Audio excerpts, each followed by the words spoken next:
Assalamu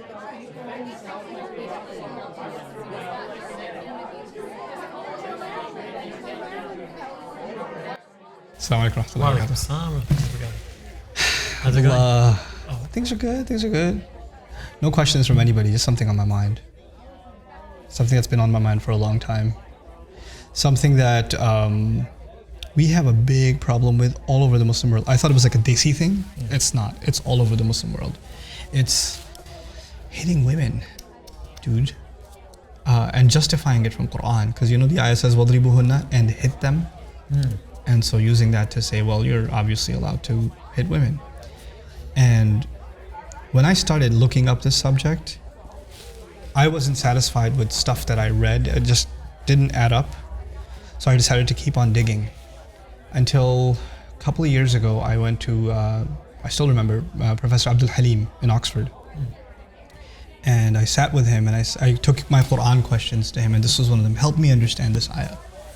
Right? And I want to tell you, I want to share with you what I learned from him and my own thoughts on it. But before I do, you know, most of the time when we talk about this ayah, we're like explaining this to non-Muslims. Yeah. Which is so ingenuine, dude. We need to have a conversation about this with Muslims. Yeah. This is our faith. This is our book. This is what we believe. I believe every single ayah is perfect. Every single ayah could not be any better than it is. It's the most beautiful gift of Allah on this earth. No ayat should be considered a curse. No ayat should be considered negative or, you know, why is that here? Yeah. Because if you even question why is this here, you're questioning the idea of Allah revealing Himself. Like the idea of Allah sending revelation, the greatest gift ever given. Ar-Rahman allama al-Quran. The unimaginably merciful is the one who taught the Quran. Like, even if you question or you think less of one ayah, what good is your iman? Where'd it go? So protecting the integrity of this ayah to me is like fundamental, because if, you know, and many Muslim women I've met have a problem with this ayah. And their concern is legitimate. But to have a problem with an ayah and you're Muslim, there needs to be something resolved here. Because you can I have a problem understanding this ayah, which is a little bit different from, actually no, it's a world different from, I have a problem with this ayah. You know, that's a crime. That's about faith itself, you know? But how does one understand it? That's the thing, right? Let's help people understand it. So first and foremost, every surah is perfect. No, you cannot take an ayah out of a surah, put it in a different surah. That's the first thing, right? So this belongs to Surah An-Nisa. This means it does not belong in Surah Al-Ma'idah or Tawbah or Baqarah, or it belongs in Surah An-Nisa. And Surah An-Nisa is a perfect conversation orchestrated by Allah, intended as such. In other words, the first thing when we understand an ayah is which surah is it placed in, what conversation is it a part of. So Surah An-Nisa has a number of legal instructions. It talks about another big subject for a lot of people, polygamy. It talks about inheritance law. It talks about the punishment of adultery. It talks the early punishments for adultery, at least. It talks about exceptional cases. It talks about who is it haram for you to marry. Now, you know what all of those things have in common? Every one of them, when Allah talks about them, He talks about the most unusual cases. That's the common thread that ties all of these together, the most unusual cases. First unusual case, if you were raising 4 girls as orphans, and they gained a certain age, and they're not your mahram, they're not part of your family, you're allowed to marry one of them, or 2 of them, or 3 of them, or whatever. Is that a usual case? Somebody raising 4 orphan girls? Or even polygamy, when it's talked about, which is a separate subject, it's talked about in the most unusual circumstance. You see what I'm saying? Even more unusual. Like, it's uncomfortable even to listen. حُرِّمَتْ عَلَيْكُمْ أُمَّهَاتُكُمْ وَبَنَاتُكُمْ وَخَالَاتُكُمْ. Your mothers are haram for you to marry. Your aunts, your daughters are haram for you to marry. Your aunts are... Why would Allah say that? He's not talking about normal circumstances. He's talking about psychologically disturbed, weird people out there. Some crazy case can happen, so this needs to be spelled out. See, the thing with law is not for law-abiding citizens. Actually, laws are for criminals. They cover the periphery of society, not the main center of society. That's what Surah An-Nisa is doing. It's actually covering the outlying crazy case situations, here's what you're going to do. Now you know how to deal with these extreme situations, which automatically covers all the normal situations, right? If you keep that in mind, then you get to this ayah. And even that hit them is part of a very long ayah, which begins with men are caretakers of women.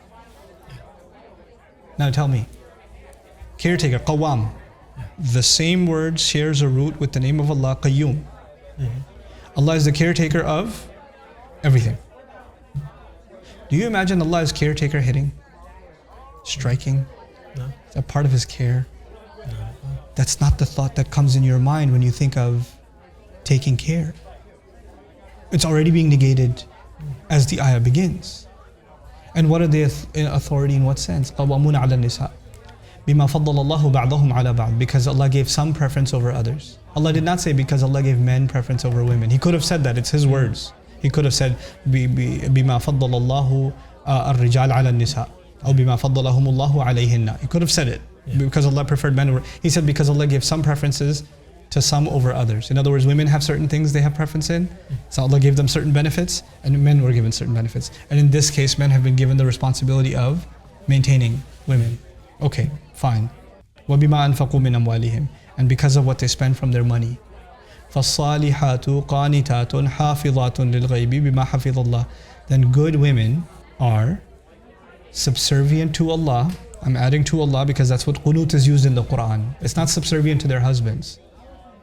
It's qunut everywhere in the Quran, like dua al-qunut. Qaniteen, qumu lillahi qaniteen, is every time it's used for Allah. How are you going to say now it's being used for husbands? Good women are subservient to Allah. Hafizatun lil ghayb, guarding, they're guardians of what is in the unseen. Meaning they guard their dignity and they guard their faith, even when their husband's not around. Hafizatun lil ghayb, that's one of the meanings. There are other meanings too. Bima hafidhullah, on account of what Allah decided that should be guarded. Then He says, now, by the way, so far, they're obedient to Allah and they guard the chastity of the marriage and their own chastity. They guard the integrity. They don't cheat on their husbands, basically. Okay? Now He says, وَاللَّاتِي تَخَافُونَ نُشُوزَهُنَّ. And as for those from whom you are afraid of their uprising. That's the next part. Now, I asked Professor Abdul Halim, what is this uprising? Because this uprising is used later on in the surah when a man is abusive to his wife. So a man potentially hitting his wife or hurting her or going against her in some aggressive way, that's also nushuz. Okay?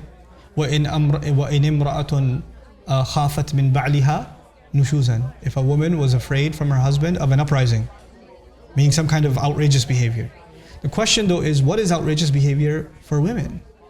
Now some people say outrageous behavior for women is, I asked her to put 2 spoons of chai, she put 3. Idrazra. That's nushuz, Quran says, that's an uprising. Or she raised her voice. So I asked Professor Abdul Halim, what is nushuz? And he's like, you know the ayah, it has a contrast. Here are good women, and here are women that have an uprising. Which means they do the opposite of what good women do. Good women are subservient to Allah. This woman has now started defying Allah. Good women are loyal to their husbands. This woman is now what? Cheating on her husband. And the husband says, Allah says to the husband, if you're afraid that she's doing this, not that she is doing it, but you're afraid that she's doing it. So he hasn't done it yet, but he's developing a fear and it's getting bigger and bigger. And وَاللَّاتِي تَخَافُونَ as opposed to khiftum, not you were afraid, but you continue to be afraid. In other words, he's getting suspicious and he's getting more suspicious. He's getting more suspicious. It's lingering. He notices things about her that he's like, what's going on here? And so he said, Allah says, فَعِظُوهُنَّ, then give them advice. Listen, something's happening. Why are you going out late at night with makeup on? Or what's going on? Tell me what's going on. I need to know. Try to counsel them. Doesn't work. You tried it regularly, didn't work. وَهْجُرُوهُنَّ, leave the bed.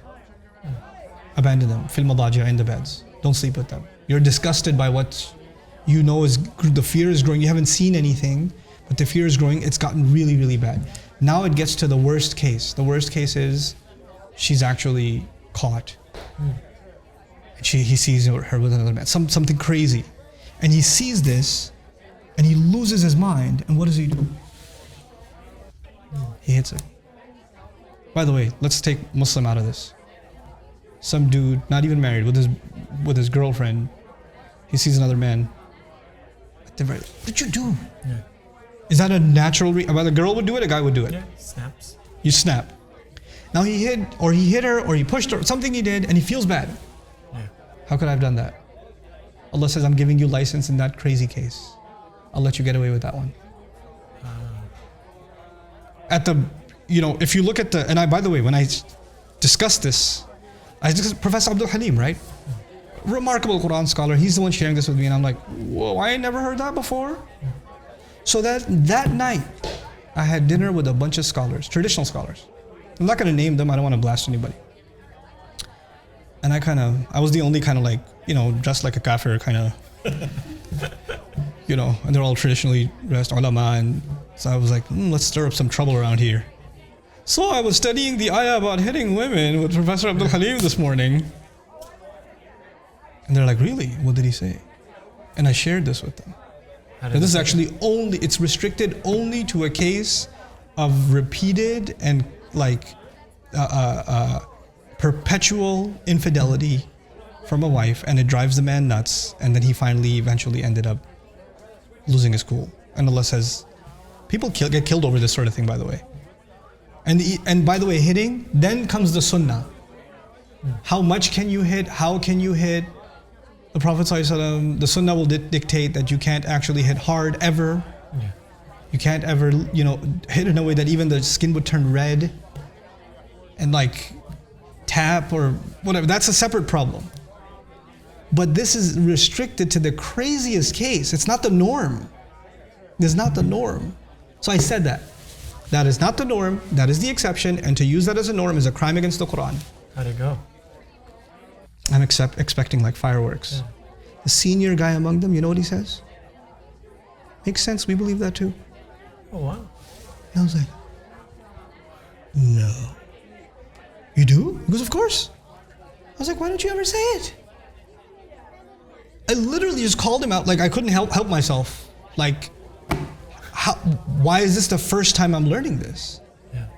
And he says, people aren't mature enough to learn these things yet, and they won't be able to, people might take advantage of it. And I was like, seems like that is disturbing, Sheikh man. Because your job is to clarify the religion for people. Yeah. And now you're going to decide what's in their best interest and keep. It's just messed up. Right? There are other interpretations. Now don't even hit them, just go away from them. Yeah. I'm not as convinced of them from linguistics perspective. Right? Mm-hmm. But from the context. Now here's the thing. فَإِنْ أَطَعْنَكُمْ, if they start obeying you. The question is, if you think your wife is cheating on you, why don't you just leave her? Yeah. Because ayat in the Quran are there. If you think she's, you can accuse her, you can do. Now if you accuse in a Muslim society, then you're going to accuse and they're going to go to court and the entire family will be humiliated and she might even be executed, whatever. Yeah. Proceedings are going to happen. And if she doesn't want to admit to it, she'll have to declare that Allah's curse should be on her if she's lying. Mm-hmm. Do you hate her that much that you want Allah's curse to be on her forever? And maybe there are kids involved, there's other family involved, there are emotions involved. Maybe you don't want to leave her. Maybe you want to move on from this incident. So he says, if they start obeying you, then don't make a case against them again. فَإِنْ أَطَعْنَكُمْ فَلَا تَبُغُوا عَلَيْهِنَّ سَبِيلًا. Start over. Don't bring it up again. Move on. If you're gonna move on, then you better move on. Wow. Don't ever bring it up again. إِنَّ اللَّهَ كَانَ عَلِيًّا كَبِيرًا. Allah is the ultimately high. Why did Allah say it in this ayah? Why did He say He's the ultimately high? Because Allah did not give you the height. He's the ultimately high. He's the big one. He's Kabir, not you. He put the man in his place at the end of this ayah. Now, from the context, this ayah is actually not about hitting women at all. It's about protecting the fidelity and the loyalty inside a marriage. That's what it's about. And what a man is afraid of that's happening. By the way, why use the word fear? If somebody says, I'm afraid of the uprising of my wife, fear, by the way, is she put too much chai? I'm so scared. Yeah. It's not something you're scared of. That's something you're mad about. Yeah, it's an inconvenience. But if a husband thinks his wife is cheating, is he scared? Yeah. Yeah. The word fear in any other interpretation doesn't add up. How are you afraid that she leaves the bathroom door open? How are you afraid that she raises her voice? That has nothing to do with fear. Yeah, that's actually a position of power. That's a position of power. And the position of power has been taken away at the end. Can you imagine how much abuse of Allah's word is being done in His name? And then look, it began with qawamun, right? Caretakers, which already tells you, why would you hit someone when you're their caretaker? And then ayat right after, oh, wa'budullah wa bil walidaini ihsanan wa bidhil qurba wal jari dhil qurba wal jari dhil jud. Oh, what? Be the best to your parents, be the best to close relatives, be the best to your neighbors, be the best to people you live next door to, your next door neighbors, and also the people you commute next to. وَصَاحِبِ بِالْجَنْبِ. The one who's sitting next to you on a plane or on a bus or on a camel, or be the best to them. Okay, be the best to everyone else, just smack around your wife, huh? What? I don't even understand how they can. You know, this kind of abuse is something Allah talks about in the Quran. الَّذِينَ جَعَلُوا الْقُرْآنَ عِضِينَ. They took the Quran and they tore it to pieces. They tear this piece out, hit them. They tear that piece out, and the rest of the speech doesn't even matter to them. And that's the crime they commit. SubhanAllah. Because I think it's self-serving. Sometimes that's exactly right. It's such a big problem that if you're gonna hit people, you've got an issue. Yeah. Don't drag the religion into it. Yeah. That's your psychological trauma. You've got a serious problem. You need psychiatric help. And if women are being hit, they better seek protection. They better seek counsel, share it with someone, as embarrassing as it is. Because when there's physical abuse, what comes with it is psychological abuse. So the guy will make her feel like scum. He'll make her feel like she deserves it. You know, she'll start thinking she deserves it. They're so beat sometimes, they actually think they deserve it. It's good for them. Yeah. That's the height of psychological abuse and trauma, right? And those kinds of women, they need to, if a woman finds herself in that situation, she needs to get help. She needs to get family involved. I don't want to tell you, I don't want to disturb my parents. Yes, you do. Go disturb your parents. Your mother bore a lot heavier than this. She gave you birth. She almost died. So if you're worried about bothering your mom, she's already been bothered way more than you can ever imagine. Go tell your mom. Tell someone, you know. Help deal with it as a family. If not, just at least go to a professional, you know, somebody outside. But this should not go unanswered. And nobody should ever think nobody else cares. Because that's what the abuser does. Yeah. Abusers, as they abuse you, they tell you, who's gonna care about you? Yeah. Who cares about you? You know, I'm doing you a favor. That's how they frame it. And they just develop this unfortunate mindset that keeps them imprisoned, not only in that relationship, but even in their mind, they're imprisoned. And that needs to be just broken. Yeah. SubhanAllah. And what do you say about some people who say the context of how the word فَضَرَبَ اللَّهُ مَثَلًا, like how the word daraba is used in the Quran isn't necessary, is used in different ways as well? It is used in different ways. Like, you know, I didn't want to get technical about it, but the way that it's used in this ayah, وَضْرِبُوهُنَّ, there's no preposition with it. And there's nothing that indicates that it's being used figuratively. Okay. You know? So to me, that's a stretch. From a language perspective, that's a pretty big stretch. And I haven't exhausted study in classical scholarship. I don't know if anybody even went that route, but I know that opinion does exist. So I do respect it as an opinion. I'm not as convinced of it. You know? SubhanAllah. But you know, look at it from the harshest interpretation could be that this is in the case of infidelity. And the softest interpretation could be this is about walking away from the relationship. You know? Those are the two. And there's no other range. So in the ayah, this is an ayah of practicality and something we're supposed to love. SubhanAllah. May Allah Azza wa Jal help the Muslims get out of abuse, whether or not they're being abused or whether they're the abusers themselves. SubhanAllah. Barakallahu. See you next time, inshallah.